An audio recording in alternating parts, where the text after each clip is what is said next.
نحمده ونصلي ونسلم على رسوله الكريم اما بعد فاعوذ بالله من الشيطان الرجيم بسم الله الرحمن الرحيم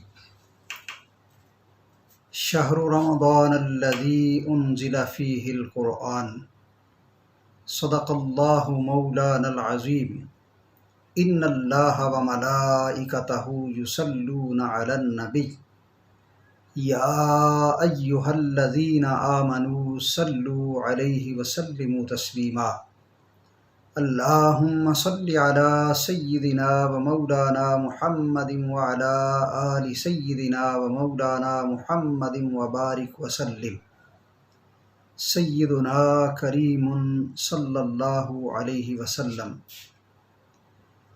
محترم سامعین و ناظرین، آج ہم ضیائے رمضان کے دوسرے پروگرام کے ساتھ آپ کی خدمت میں حاضر ہیں۔ آج ہم اپنی گفتگو کا آغاز ماہ رمضان المبارک کے روزوں کی حکمتوں سے کریں گے۔ جب ایک بندہ مومن روزہ رکھتا ہے تو روزہ رکھنے کے ساتھ اس پر صفات الہی کا رنگ چڑھ جاتا ہے، جیسا کہ حدیث پاک ہے تخلقوا باخلاق اللہ، کہ اللہ کے اخلاق اپنا لو۔ وہ غنی ہے تم غنی بن جاؤ، وہ معاف فرمانے والا ہے تم معاف کرنے والے بن جاؤ، وہ مہربان ہے تم مہربانی کرنے والے بن جاؤ۔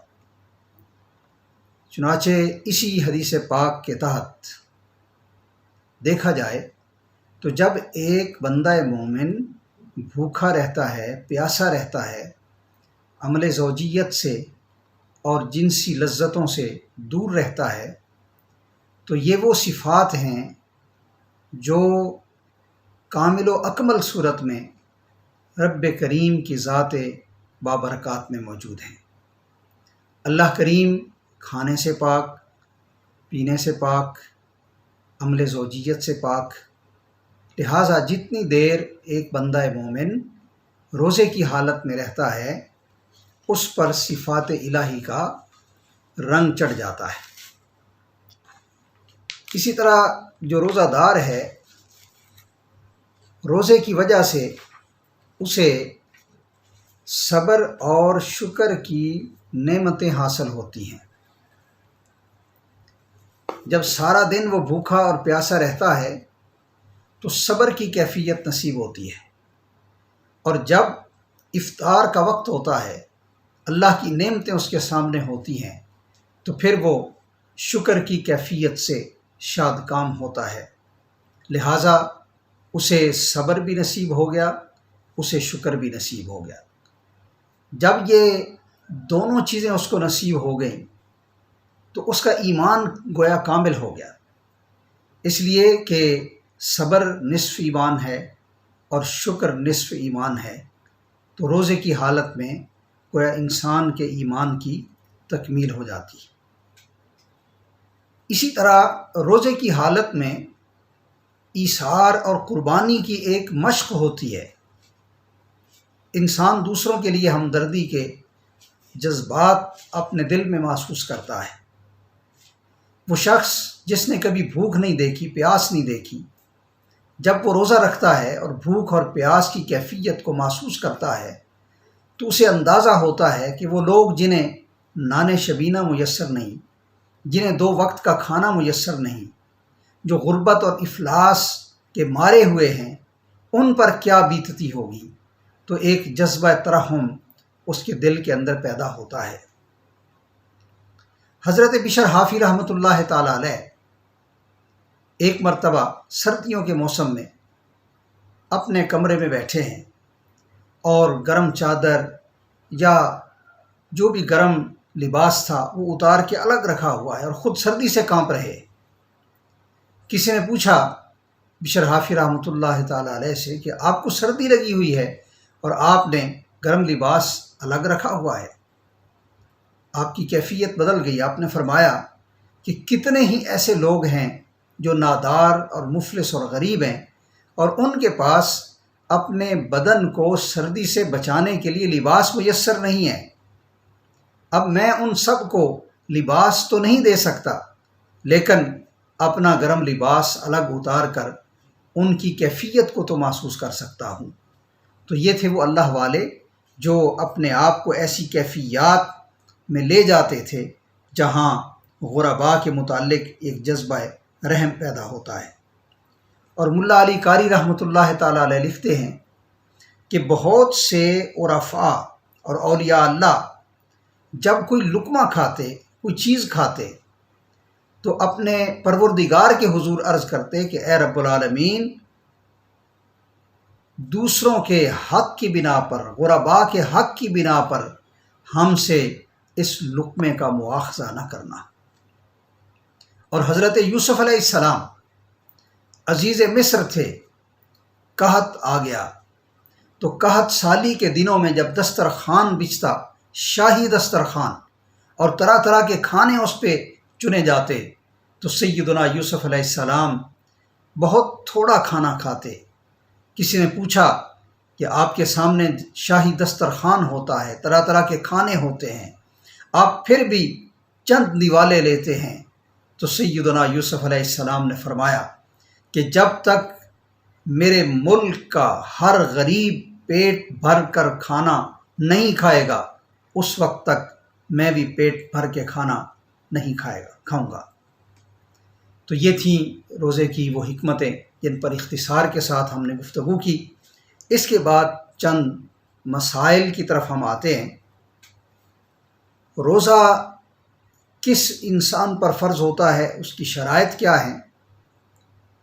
تو اختصاراً عرض ہے کہ نمبر 1 مسلمان ہونا یہ روزہ رکھنے کے لیے شرط ہے۔ نمبر 2 بالغ ہونا۔ نمبر 3 عاقل ہونا، یعنی عقل کا سلامت ہونا۔ نمبر 4 تندرست ہونا۔ نمبر 5 مقیم ہونا۔ اور نمبر 6 خواتین کا حیض و نفاس سے پاک ہونا۔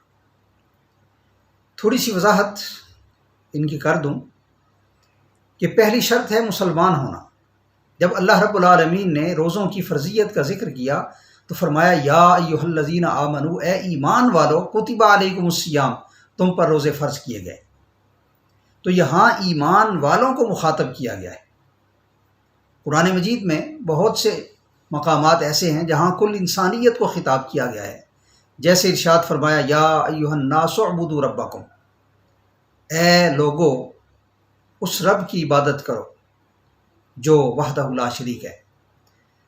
تو یہاں پر اہل ایمان کو ہی حکم دے کر یہ واضح کر دیا کہ روزوں کی فرضیت کا تعلق اہل ایمان کے ساتھ۔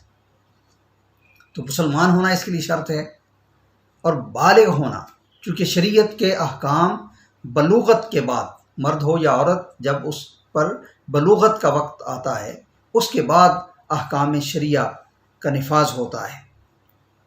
اور نمبر 3 ہے عاقل ہونا، یعنی عقل کا سلامت ہونا۔ اگر ایک شخص خدا نخواستہ عقل اس کی درست نہیں ہے، وہ پاگل ہے، تو شریعت کے احکام کا وہ مکلف نہیں ہوگا۔ لہٰذا عاقل ہونا ضروری ہے۔ اس سے یہ بھی پتہ چلتا ہے کہ دین اسلام عقل مندوں کا دین ہے، اس لیے عاقل ہونے کی شرط بھی رکھی گئی۔ نمبر 4 ہے تندرست ہونا۔ اس کا مطلب یہ ہے کہ اگر کوئی شخص بیمار ہے تو بیماری کی صورت میں اسے روزے کی رخصت ہے۔ قرآن مجید میں اس کی وضاحت موجود ہے۔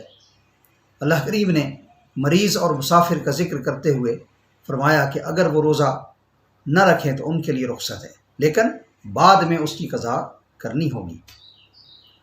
اور بیماری کیا ہے؟ بیماری ایسی ہو جس کی وجہ سے انسان کی جان کو خطرہ ہو، یا بیماری کے شدید بڑھ جانے کا خطرہ ہو روزہ رکھنے کی وجہ سے، تو پھر وقتی طور پر روزہ نہ رکھنے کی رخصت ہے، لیکن یاد رہے کہ بعد میں اس کی قضا کرنی ہوگی۔ اس کی دو صورتیں ہیں جج کرنے کی۔ ایک صورت یہ ہے کہ انسان کا ذاتی تجربہ ہو کہ روزہ رکھنے سے اس کی جان کو تکلیف محسوس ہوتی ہو یا بیماری شدید بڑھ جاتی ہو، یا دوسرا اس کا طریقہ یہ ہے کہ ماہر دیانتدار مسلمان ڈاکٹر اس کو یہ تجویز کرے کہ آپ روزہ نہ رکھیں ورنہ آپ کی جان کو یا صحت کو خطرہ ہے۔ اس سے یہ پتہ چلتا ہے کہ معمولی بیماری کی صورت میں، مثلا نزلہ ہے، زکام ہے، ہلکا سر درد ہے، پیٹ درد ہو گیا، تو ان چیزوں کی وجہ سے روزہ نہیں ترک کرنا چاہیے، بلکہ آقا کریم علیہ السلام کا ارشاد گرامی ہے، آپ نے فرمایا تصوموا تصحوا، تم روزے رکھو صحت مند ہو جاؤ گے۔ اس سے پتہ چلتا ہے کہ بذات خود روزہ انسان کو بہت سی بیماریوں سے نجات دلا دیتا ہے۔ پانچویں شرط ہے مقیم ہونا۔ اگر کوئی آدمی شرعی سفر پر ہے، یعنی اس کی مقدار علماء نے 92 کلومیٹر 92 کلومیٹرز کم سے کم بیان کی ہے، یہ اس زمانے کا، یعنی جب دین کے احکام نازل ہو رہے تھے 3 دن کا پیدل سفر تھا یا 3 دن کا اونٹ کا سفر تھا، تو آج کے جدید دور میں جو اس کی کیلکولیشن کی گئی ہے وہ 92 کلومیٹر ہے۔ اگر اس سے زائد کا سفر درپیش ہے اور سفر میں روزہ رکھنا مشکل ہے تو آپ روزہ نہ رکھیں، لیکن بعد میں اس کی قضا کرنی ہوگی۔ اور اگر بیماری کے باوجود یا سفر کے باوجود کوئی روزہ رکھ لیتا ہے، وَأَن تَصُومُوا خَيْرٌ لَكُمْ، تو اللہ فرماتا ہے کہ یہ روزہ رکھنا تمہارے لیے بہتر ہے۔ چھٹے نمبر پہ ہم نے بیان کیا عورت کا حیض اور نفاس سے پاک ہونا۔ تو جب مخصوص ایام ہوتے ہیں، مینسز وغیرہ کے ایام ہوتے ہیں، یا بچے کی ولادت کے بعد کا جو عرصہ ہوتا ہے، اس عرصے میں عورت روزہ نہیں رکھ سکتی، لیکن بعد میں اس کی قضا کرنی ہوگی۔ یہاں ایک فرق عرض کر دوں نماز اور روزے کا۔ نماز ایسی حالت میں عورت کے لیے معاف ہوتی ہے، اس کی قضا نہیں کرنی ہوتی، جبکہ جو روزے اس حالت میں آ جائیں ان کی بعد میں قضا کرنی ہوتی ہے۔ اور یہاں ایک اور وضاحت بھی کر دوں کہ اگر کوئی شخص روزے کی قضا کرنے کی استطاعت ہی نہ رکھتا ہو، دائمی مریض ہے یا انتہائی بوڑھا شخص ہے جسے زندگی میں صحت مند ہونے، صحت یاب ہونے کی توقع نہیں ہے، اور اپنی موت سے پہلے روزوں کی قضا کا امکان بظاہر اسے نظر نہیں آ رہا، تو ایسا شخص اس کا فدیہ دے سکتا ہے۔ اور وہ فدیہ کیا ہے؟ فدیۃ طعام مسکین، یعنی ایک مسکین کا 2 وقت کا کھانا۔ تو علماء نے اس کی جو کیلکولیشن بتائی ہے وہ مختلف چیزوں کے مختلف اوزان ہیں۔ اگر ہم گندم یا آٹے کی بات کریں تو گندم تقریباً 2.25 کلو ہو تو یہ وہ مقدار بنتی ہے جو ایک فدیے کی ہے، اور آج کے دور میں یہ کم سے کم 100 یا 125 روپیہ بنتا ہے۔ لیکن یہاں بھی یہ خیال رہے کہ جو صاحب ثروت ہیں، جو صاحب حیثیت ہیں، وہ اپنی حیثیت کے مطابق دیں، کیونکہ اس میں جو کا بھی وزن ہے، اس میں کھجوروں کی مقدار بھی بتائی گئی ہے، اس میں کشمش کا بھی ایک نصاب ہے۔ تو جو افراد صاحب حیثیت ہیں وہ زیادہ جو ہے وہ اس کا فدیہ ادا کریں، کیونکہ 2 وقت کا کھانا وہ اپنے معیار کا اگر دیکھیں تو جتنا پیسہ، جتنی رقم ان کے اپنے ایک کھانے کے اوپر لگتی ہے، کم سے کم وہ مقدار جو ہے وہ غرباء کو، مساکین کو، یتیموں کو، یا جو بھی مصارف زکوٰۃ و صدقات ہیں اس میں خرچ کریں تو ان کا فدیہ جو ہے وہ ادا ہو جائے گا۔ آخر میں ایک حدیث پاک پر گفتگو کا اختتام کرتے ہیں۔ حضور علیہ الصلاۃ والسلام نے فرمایا للصائم فرحتان، کہ روزے دار کے لیے 2 خوشیاں ہیں، یعنی 2 بڑی خوشیاں ہیں۔ ایک خوشی اسے اس وقت نصیب ہوتی ہے جب وہ روزہ افطار کرتا ہے، اللہ کی نعمتیں اس کے سامنے ہوتی ہیں، ایک فرحت، ایک انبساط کی کیفیت ہوتی ہے۔ اور دوسری خوشی اسے قیامت کے دن ملے گی عند لقاء ربہ، جب اللہ کریم اپنی شان کے مطابق اس سے ملاقات کرے گا۔ دعا ہے اللہ رب العالمین ہمیں ماہ رمضان المبارک کا تقدس و احترام کرنے کی توفیق عطا فرمائے، اس کے سارے روزے رکھنے کی توفیق عطا فرمائے، اور ماہ رمضان المبارک میں دل کھول کر غرباء پر، خرچ کرنے کی توفیق عطا فرمائے۔ وما علینا الا البلاغ المبین۔